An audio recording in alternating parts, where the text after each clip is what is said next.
এক ব্যক্তি স্বপ্ন দেখতেছে যে একটা বাঘ তাকে পেছন থেকে দৌড়াচ্ছে, সামনে একটা কূপ, বাঘের ভয়ে সে কূপের মধ্যে লাফ দিছে, দেখে কূপের ভিতরে সাপ বসে আছে। কূপ দিয়ে পড়তে পড়তে মাঝখানে সে একটা রশি পাইছে, ওটা ধরে ফেলছে। রশি পাওয়ার পর ওই রশি যেখানে ধরছে ঠিক সেই জায়গায় দেখে একটা মৌমাছির বাসা, মধু আর মধু। এই মধু পাইয়া সে উপরে বাঘের কথাও ভুলে গেছে, নিচে সাপের কথাও ভুলে গেছে। এটা সত্য ঘটনা। এরপরে কিছুক্ষণ পর সে দেখে যে সে সব ভুলে মধু খাওয়া শুরু করছে, রশি ধরে আছে আর মধু খাইতে আছে।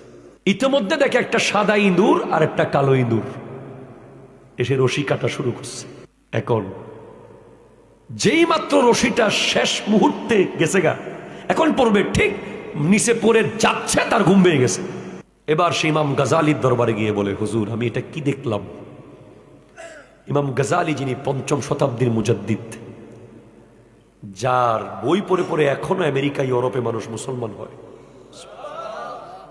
বিশ্ববিখ্যাত দার্শনিক, মুসলিম মুসলমানদের গৌরব ইমাম গাজালি বলে, উপরে যে বাঘটা তোমাকে দৌড়াচ্ছিল সে ছিল আজরাইল আলাইহিস সালাম, আর কূপটা ছিল তোমার কবর,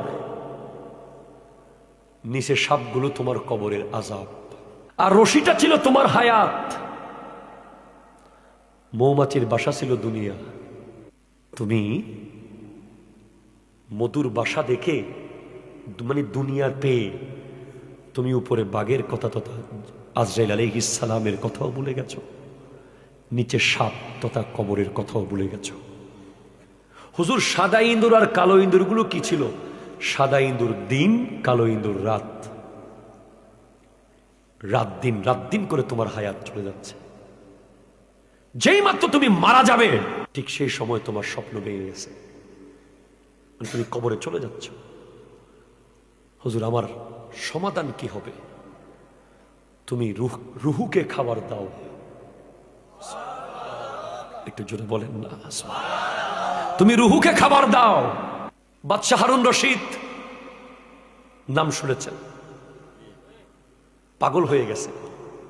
হঠাৎ সব বেচাইন মনে হচ্ছে, কিচ্ছু ভালো লাগতেছে না, তাকে কোনো কিছু দিয়েই মন শান্তি করা যাচ্ছে না, কি একটা বেচাইনি, ছটপটি। উজিরকে বলল, উজির আমার জন্য একটা কিছু ব্যবস্থা করো, আমি বুঝতেছি না আমার কি হলো, সারাক্ষণ ছটপট ছটপট লাগছে। বলে, হুজুর চলেন কোন এক বুজুর্গর দরবারে গিয়ে দেখি। তখন আশেপাশে অনেক বুজুর্গর দরবারে গেছে অলিদের, দেখে যে ওনারা সবাই বাদশাকে দেখে পাগল হয়ে যাচ্ছে। উবুক উবুক বাদশা কেমনে আমার ঘরে আসছে।